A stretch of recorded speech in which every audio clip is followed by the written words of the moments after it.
जम्मू कश्मीर में 32 वर्ष के बाद बिना गोलाबारी के हुए चुनाव। नमस्कार, आप देख रहे हैं ट्रिब्यून न्यूज 20.7। मैं हूं आपके साथ सुकृति सलाथी। जम्मू कश्मीर में पहली बार 32 वर्ष में चुनाव ऐसे समय पर हुए हैं जब ना तो कोई गोलाबारी हुई है और ना ही कोई आतंकी वारदात। ये चुनाव बिना किसी हिंसा के समाप्त हुए, जो प्रदेश के इतिहास में एक महत्वपूर्ण घटना है।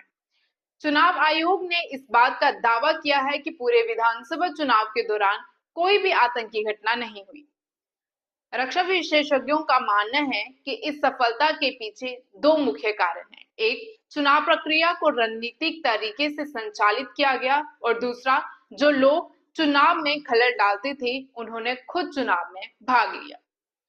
1996 से लेकर 2014 तक के चुनावों में आतंकवाद ने हमेशा चुनावी प्रक्रिया पर हावी रहने का कार्य किया। 1996 में कई आतंकी हमले हुए जिसमें कई निर्दोष लोगों की जान गई। इसके बाद 2002 में चुनाव के दौरान 700 लोग हिंसा का शिकार बने, जिसमें राजनीतिक दलों के कई कार्यकर्ता शामिल थे।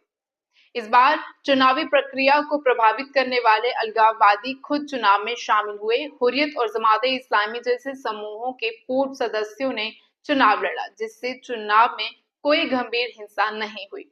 इसके अलावा सुरक्षा एजेंसियों ने चुनाव से पहले आतंकियों पर कड़ा नियंत्रण रखा। उनकी गतिविधियों को सीमित करने के लिए आवश्यक कदम उठाए गए, जिससे शांतिपूर्ण चुनाव संपन्न हो सके। इस चुनाव के सफल संचालन के पीछे एक और महत्वपूर्ण पहलू ये था कि पाकिस्तान इस समय शंघाई सहयोग संगठन की शिखर बैठक में शामिल था और उसने अपनी छवि के लिए कोई भी अप्रिय घटना नहीं चाहिए थी।